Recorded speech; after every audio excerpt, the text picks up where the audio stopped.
Hi friends, ગુજરાતમાં આદિજાતિ વિકાસ વિભાગ તરફથી એસટી કેટેગરી એટલે કે અનુસૂચિત જનજાતિના વિદ્યાર્થી ભાઈઓ બહેનો માટે સરકારી હોસ્ટેલ માટેના ફોર્મ ભરવાની પ્રોસેસ છે તે ચાલુ કરી દેવામાં આવી છે.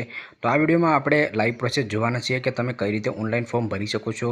માધ્યમિક, સ્નાતક, અનુસ્નાતક એટલે કે કોલેજ કક્ષાના કોર્સીસ હોય, ધોરણ 11-12ના કોર્સીસ હોય, તમામ કોર્સીસમાં તમે એડમિશન છે લઈ શકો છો. આમાં એડમિશન ફોર્મ ભરવા માટેની વેબસાઇટ છે vky.gujarat.government.in. એ વેબસાઇટમાં જઈને હું તમને લાઈવ પ્રોસેસ સાથે બતાવીશ કે ફોર્મ કઈ રીતે ભરવાનું રહેશે.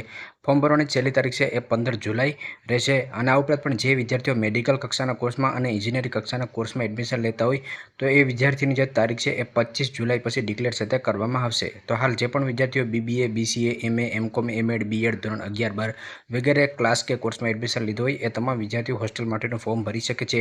હું રેગ્યુલર અપડેટ છે ઇન્સ્ટાગ્રામ પેજમાં આપતો હોઉં છું, તો ઇન્સ્ટાગ્રામ પેજમાં અવશ્ય ફોલો કરી લેજો. અને જો તમે લોકો ચેનલમાં હોય તો ચેનલને સબસ્ક્રાઈબ કરવાનું ભૂલશો નહીં. સરકારી હોસ્ટેલનું ફોર્મ ભરવા માટે અહીંયા તમે જે વેબસાઇટ જોઈ શકો છો એ તમારા જે પણ ગૂગલ કે ક્રોમ બ્રાઉઝર હોય એમાં તમે સર્ચ કરી લેશો vky.gujarat.government.in. એ વેબસાઇટમાં આવ્યા પછી તમને કંઈ આ પ્રકારનું જોવા મળશે. અહીંયા જે પણ નોટિફિકેશન હોય એ તમને જોવા મળતી હોય છે. અહીંયા નીચે તમે આવશો તો હવે અહીંયા લોગિન કરી અને ત્યાર પછી હોસ્ટેલ એટલે કે છાત્રાલય માટેનું ફોર્મ છે ભરવાનું રહેશે. ઓલરેડી પહેલેથી તમારી પાસે આઈડી અને પાસવર્ડ હોય તો તમે લોકો સાઇન ઇન એટલે કે લોગિન કરી શકો છો. પ્રથમ વખત જ તમે આમાં ફોર્મ ભરતા હોય તો અહીંયા click here for citizen registration એના પર તમારે ક્લિક સાથે કરવાનું રહેશે. એના પર ક્લિક કરશો એટલે તમને ઓટોમેટિક જ SSO આઈડી જે ડિજિટલ ગુજરાત પોર્ટલ ઉપર તમે બનાવ્યું છે એના પર ટ્રાન્સફર છે એ કરવામાં આવશે. તો પહેલાં જે પણ વિદ્યાર્થી ભાઈઓ બહેનો પાસે SSO આઈડી ના હોય તો એના પર મેં એક સ્પેશિયલ વિડીયો બનાવેલો છે જેને લિંક હું નીચે ડિસ્ક્રિપ્શનમાં નાખી દઉં છું. એ વિડીયો જોઈ અને તમે પહેલાં SSO આઈડી બનાવી લેશો. SSO આઈડી બન્યા પછી તમે લોકો હોસ્ટેલ એટલે કે છાત્રાલય માટેનું ફોર્મ છે ભરી શકો છો.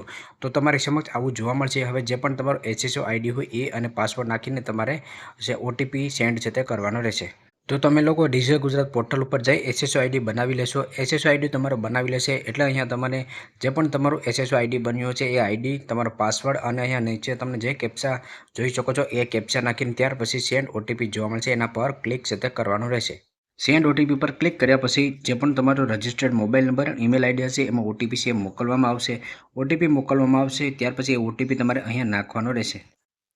OTP નાખી દીધા પછી અહીંયા તમને સાઇન ઇન જોવા મળશે. એના પર તમારે ક્લિક સાથે કરવાનું રહેશે.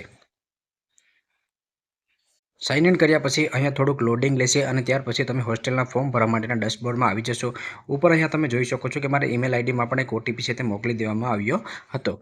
ત્યાર પછી તમને કાંઈ આ પ્રકારનું જોવા મળશે. તો જે પણ તમે SSO આઈડી બનાવીએ છીએ ડિજિટલ ગુજરાત પોર્ટલ ઉપર એની માહિતી અહીંયા ઓટોમેટિક જ આવી જશે. હવે અહીંયા તમને સેન્ડ ડિટેલ જોવા મળશે. એના પર તમારે ક્લિક સાથે કરવાનું રહેશે. એના પર ક્લિક કર્યા પછી અહીંયા યસ સેન્ડ ડિટેલ જોવા મળશે. એના પર તમારે ક્લિક સાથે કરી દેવાનું રહેશે. એના પર ક્લિક કર્યા પછી હવે તમે લોકો ડાયરેક્ટ જ vky.gujarat.government.ની વેબસાઇટમાં આવી જશો અને હવે તમે લોકો સ્કોલરશિપ માટેનું ફોર્મ છે ભરી શકશો. વેબસાઇટમાં આવ્યા પછી અહીંયા ઉપર તમને તમારું નામ જોવા મળશે અને અહીંયા જે પણ ST કેટેગરી માટેની યોજનાઓ ચાલુ હોય એની માહિતી જોવા મળતી હોય છે. તો આપણે ફક્ત હોસ્ટેલ માટેની અરજી છે એની પ્રોસેસ જોવાના છીએ. તો અહીંયા ગવર્મેન્ટ હોસ્ટેલ જોવા મળશે. ત્યાં નીચે તમને એપ્લાય નાવ જોવા મળશે. એના પર તમે ક્લિક છે તે કરી દેશો. એપ્લાય નાવ પર ક્લિક કર્યા પછી અહીંયા તમને જે એપ્લિકેશન સ્ટેટસ છે ડ્રાફ્ટ જોવા મળશે. કારણ કે તમે સબમિટ નહીં કરી હોય એની પહેલાં તમારી અરજી છે ડ્રાફ્ટમાં રહેશે. જો તમે લોકો કોમ્પ્યુટરમાં ફોર્મ ભરી રહ્યા હોય તો વ્યવસ્થિત સ્ક્રીન તમને જોવા મળશે, પરંતુ મોબાઈલમાં પણ તમે ફોર્મ ભરી શકો છો. મોબાઈલમાં તમને આ પ્રકારની સ્ક્રીન છે તે જોવા મળશે. તો નીચે તમને જે આઇકોન જોવા મળશે સ્ટુડન્ટ ડેશબોર્ડ એના પર તમે ક્લિક કરશો. ક્લિક કરશો તો તમારી અરજીનો નંબર તમને જોવા મળશે. અરજી તમે સબમિટ કરી છે કે નહીં એની અહીંયા માહિતી જોવા મળશે. તો અહીંયા ડ્રાફ્ટ જોવા મળશે કારણ કે મેં અરજી હજુ સુધી સબમિટ નથી કરી. વ્યૂ એપ્લિકેશન અહીંયાથી તમારી જે ફોર્મ તમે ભરશો એની PDF એટલે કે પ્રિન્ટ અહીંયાથી મેળવી શકો છો. અને બીજું કોઈ કમિટી તરફથી રિમાર્ક મોકલવામાં આવ્યું તો એ અહીંયા તમને જોવા મળશે. જેટલી પણ તમે અરજી કરી હશે એ તમામ અરજીની માહિતી અહીંયા જોવા મળશે. હું કાલે જ ફોર્મ ભરવા માટેનો વિડીયો બનાવવાનો હતો, તેની પ્રોસેસ કરી રહ્યો હતો એટલે અહીંયા તમને એનો ડ્રાફ્ટ પણ જોવા મળશે. તો હવે નવી અરજી કરવા માટે અહીંયા ઉપર તમને ફરીથી જે આઇકોન જોવા મળશે રજિસ્ટ્રેશનનું એના પર તમે ક્લિક કરશો. એના પર ક્લિક કર્યા પછી હવે તમે એપ્લિકેશનના પેજમાં આવી જશો.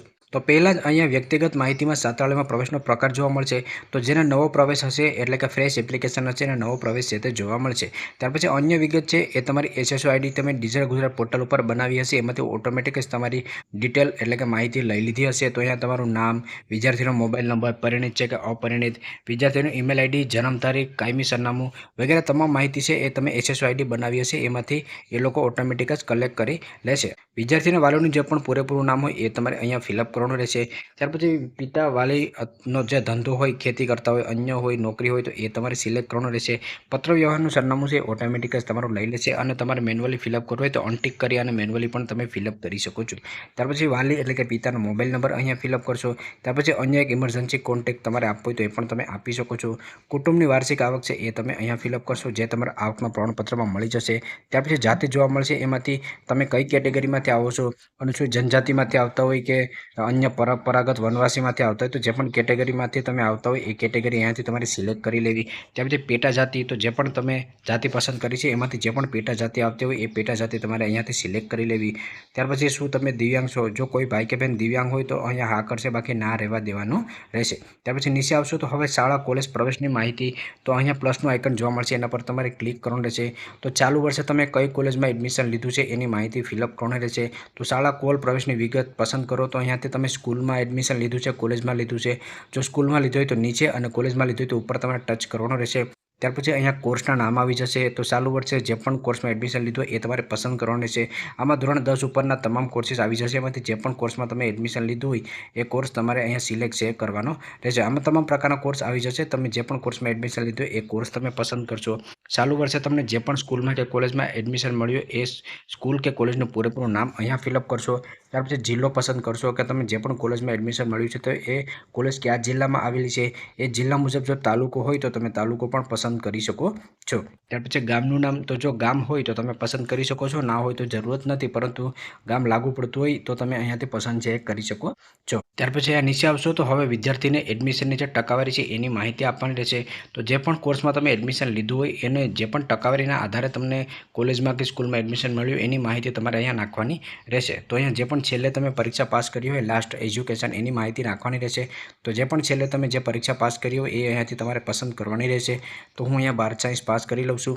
ત્યાર પછી છેલ્લે જે પણ પાસ કર્યો હોય એનો જો કોઈ પેટા કોર્સ આવતો હોય તો એ પણ તમે પસંદ કરી શકો છો। તો એ કોર્સ તમે પસંદ કર્યા પછી અહીંયા જે પણ છેલ્લે તમે પરીક્ષા પાસ કરી એમાં ટોટલ કુલ ગુણ કેટલા હતા તો એ તમે કુલ ગુણ અહીંયા ફિલઅપ કરશો, અને ત્યાર પછી ટોટલ કેટલા માર્ક તમને એમાંથી આવ્યા એ તમે ફિલઅપ કરશો, એટલે જે પણ તમારા પર્સન્ટેજ હશે એ અહીંયા ઓટોમેટિક જ આવી જશે। ત્યાર પછી હવે તમારે હોસ્ટેલની પસંદગી કરવાની રહેશે।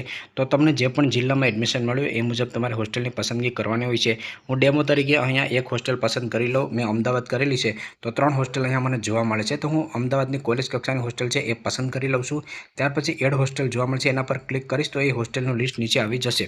હવે મારે ફરીથી બીજી હોસ્ટેલ પણ પસંદ કરવી હોય તો ફરીથી હું છાત્રાલય પસંદ કરું, એના પર ક્લિક કરીશ, બીજી હોસ્ટેલ પસંદ કરીને ફરીથી એડ હોસ્ટેલ કરી લઈશ તો બંને હોસ્ટેલ અહીંયા પસંદ થઈ જશે। તો જે પણ જિલ્લા મુજબ તમારી હોસ્ટેલ અહીંયા તમને લિસ્ટમાં બતાતી હોય એમાંથી જેટલી હોસ્ટેલમાં તમારે એડમિશન માટે પસંદગી હોય એ તમામ તમે એડ હોસ્ટેલ કરીને અહીંયા એડ કરી શકો છો। અને જો તમને એવું લાગે કે અન્ય કોઈ હોસ્ટેલ એડ થઈ ગઈ છે તો ડિલીટ કરી અને તમે એ હોસ્ટેલને ડિલીટ પણ કરી શકો છો। તો આવી રીતે તમે હોસ્ટેલની માહિતી એડ કરી શકો છો।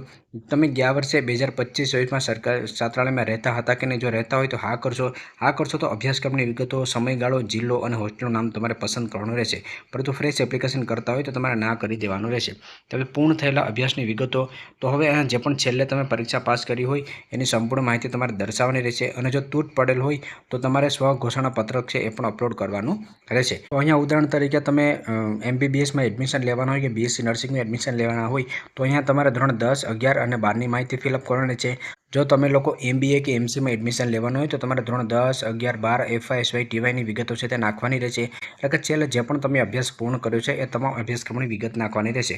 હું કોઈ એક અભ્યાસક્રમ નાખીને તમને માહિતી બતાવું તો હું અહીંયા એડ કરી દઉં છું ધોરણ 12મું। ત્યાર પછી શાળા કે કોલેજનું નામ, તો અહીંયા જે પણ તમારું સ્કૂલનું કે કોલેજનું નામ હોય એ તમે અહીંયા ફિલઅપ કરશો। ત્યાર પછી હવે તમે પરીક્ષા પાસ કર્યું એ કયું વર્ષ હતું તો હું અહીંયા ડેમો તરીકે તમને સમજાય એના માટે નાખી દઉં છું કે 2025। ત્યાર પછી કુલ ગુણ કેટલા હતા તો ધોરણ 12માં જે પણ ગુણ હોય એ અહીંયા હું નાખી દઉં છું। મેળવેલ ગુણ કેટલા હતા તો મેળવેલ ગુણ નાખી, તો ટકાવારી છે એ અહીંયા ઓટોમેટિક જ આવી જશે। પરીક્ષા કેટલા પ્રયત્ને પાસ કરી તો 1 પ્રયત્ને પાસ થઈ હતી। ત્યાર પછી અહીંયા એડ કરીશ તો નીચે ધોરણ 12ની વિગત છે તે આવી જશે। તો મેં તમને પહેલાં કહ્યું એ મુજબ તમારે ધોરણ 10થી લઈ અને જે પણ તમારું લાસ્ટ ક્વોલિફિકેશન હોય ત્યાં સુધીની સંપૂર્ણ માહિતી તમારે નાખવાની રહેશે। તો આવી રીતે મેં અહીંયા જે તમને ડેમો આપ્યો એ મુજબ તમારે અભ્યાસક્રમનું નામ, કોલેજ કે સ્કૂલનું નામ, પરીક્ષા પાસ કરવાનું વર્ષ, કુલ ગુણ, મેળવેલ ગુણ, ટકાવારી ઓટોમેટિક આવી જશે અને કેટલા પ્રયત્ન પાસ કરી એની માહિતી તમારે નાખવાની રહેશે. તમે બીજા કોર્સની માહિતી નાખીને એડ કરશો એટલે નીચે ઓટોમેટિક એનો ડેટા છે આવી જશે. ત્યાર પછી હવે અન્ય વિગતના પેજમાં તમે આવશો તો કોલેજ અભ્યાસ સાથે અન્ય ઠેકાણે તમે નોકરી કરો છો કે નહીં, નોકરી કરતા હોય તો હા, બાકી તમારે ના કરવાનું રહેશે. તમારા પિતા કે વાલી સરકારી નોકરી કરે છે કે નહીં, કરતા હોય તો તમારે હા કરવાનું છે, બાકી ના કરવાનું રહેશે. વાર્ષિક આવક પ્રમાણપત્રનો નંબર એટલે કે તમારા આવકના પ્રમાણપત્રમાં જે નંબર હશે એ તમારે અહીંયા ફિલઅપ કરવાનો રહેશે. હવે દસ્તાવેજો અપલોડ કરો તો ડોક્યુમેન્ટ અપલોડ કરવા માટે વિદ્યાર્થીના જે પણ ડોક્યુમેન્ટ છે એ સ્વપ્રમાણિત આપવાના રહેશે. એટલે કે તમારું જે પણ ડોક્યુમેન્ટ હોય એમાં તમે પોતાની રીતે સ્વપ્રમાણિત કરી અને સિગ્નેચર કરીને અપલોડ કરી શકો છો. ડોક્યુમેન્ટ તમારા વ્યવસ્થિત એકદમ ક્લીન દેખાય એ રીતે અપલોડ કરવાના રહેશે. ડોક્યુમેન્ટ તમે PDF અથવા તો JPG ફોર્મેટમાં વધુમાં વધુ 25 MBની અંદર અપલોડ કરી શકો છો. ડોક્યુમેન્ટની વાત કરીએ તો ST એટલે કે અનુસૂચિત જાતિ કેટેગરીનું સર્ટિફિકેટ અપલોડ કરવાનું છે. વિદ્યાર્થીનો ફોટોગ્રાફ અપલોડ કરવાનો છે. વિદ્યાર્થીની સિગ્નેચર અપલોડ કરવાની છે. છેલ્લે જે પણ પરીક્ષા તમે પાસ કરી એની ખરી નકલ અપલોડ કરવાની છે. સક્ષમ અધિકારીનો આવકનો દાખલો અપલોડ કરવાનો છે. વિદ્યાર્થી દ્વારા પ્રવેશ મેળવેલ સંસ્થાની ફીની પોસ્ટ અથવા તો પ્રવેશનો અલોટમેન્ટ લેટર અપલોડ કરવાનું છે. સ્કૂલ લિવિંગ સર્ટિફિકેટ એટલે કે શાળા સુધીનું પ્રમાણપત્ર અપલોડ કરવાનું છે. રેશન કાર્ડની ખરી નકલ એટલે કે રેશન કાર્ડનું જે તમારો આગળનું અને પાછળનું પેજ હોય કે જેમાં તમારું નામ અને રેશન કાર્ડનો નંબર દેખાતો હોય એ તમારે અપલોડ કરવાનું રહેશે. આ 3 તમે જે જોઈ શકો છો વિદ્યાર્થીનું ચાલ છલકતનો દાખલો એ જો તમારી પાસે હોય તો તમે અપલોડ કરી શકો છો, બાકી એ ફરજિયાત નથી. વિદ્યાર્થીને અભ્યાસમાં કોઈ પણ તૂટ એટલે કે ગેપ હોય તો એનું ગેપનું સર્ટિફિકેટ, જો તમારે ગેપ ના હોય તો એ ફરજિયાત નથી. બેંકની પાસબુકની નકલ તમારે અપલોડ કરવી હોય તો તમે અપલોડ કરી શકો છો. તો ડોક્યુમેન્ટ અપલોડ કરવા માટે અહીંયા તમને જોવા મળશે ચૂઝ ફાઇલ, એના પર ક્લિક કરી અને મોબાઈલની ગેલેરી કે કમ્પ્યુટરમાંથી તમે ડોક્યુમેન્ટ સિલેક્ટ કરી લેશો અને ત્યાર પછી તમે એને અપલોડ કરી લેશો. ડોક્યુમેન્ટ તમારું અપલોડ થઈ ગયા પછી નીચે આવશો તો સબમિટનું બટન જોવા મળશે, એના પર તમારે ક્લિક કરવાનું રહેશે. મારે કોઈ પણ ફોર્મ ભરવાનું નથી, પરંતુ હું તમને સમજાય એના માટે પ્રોસેસ સમજાવી રહ્યો હતો એટલે હું ફોર્મ અત્યારે સબમિટ નથી કરી રહ્યો. તો આ તમામ માહિતી તમે ફિલઅપ કરી લેશો. ફરી પછી તમે લોકો સ્ટુડન્ટ ડેશબોર્ડમાં આવી જશો. તમારી એપ્લિકેશન સબમિટ થઈ ગયા પછી અહીંયા વ્યૂ એપ્લિકેશન પર ક્લિક કરશો એટલે તમને ફોર્મની PDF એટલે કે પ્રિન્ટ છે મળી જશે. તો ફોર્મ ભરવાની જે છેલ્લી તારીખ છે એ પછી તમે લોગિન કરી અને વ્યૂ રિમાર્કમાં તમે ચેક કરશો તો તમારી અરજી મંજૂર થઈ છે, ના મંજૂર થઈ છે, અન્ય કોઈ કારણ છે તો એની સંપૂર્ણ માહિતી છે તમને જોવા મળશે. અને જ્યારે તમારા લોકોને ફોર્મની પ્રોસેસ પૂરી થઈ જશે ત્યાર પછી વિદ્યાર્થીઓનું મેરિટ લિસ્ટ ડિક્લેર કરવામાં આવશે. તો એ મેરિટ લિસ્ટની અપડેટ હું YouTube ચેનલમાં અને Instagram પેજમાં પણ આપી દઈશ. ઘણીવાર વિડીયો બનાવવાનો સમય ના મળતો હોય તો રેગ્યુલર અપડેટ હું Instagram પેજમાં આપતો હોઉં છું, તો ત્યાં પણ ફોલો કરી લેજો. અને જો તમને આ વિડીયો પસંદ આવે તો લાઇક કરવાનું ભૂલશો નહીં.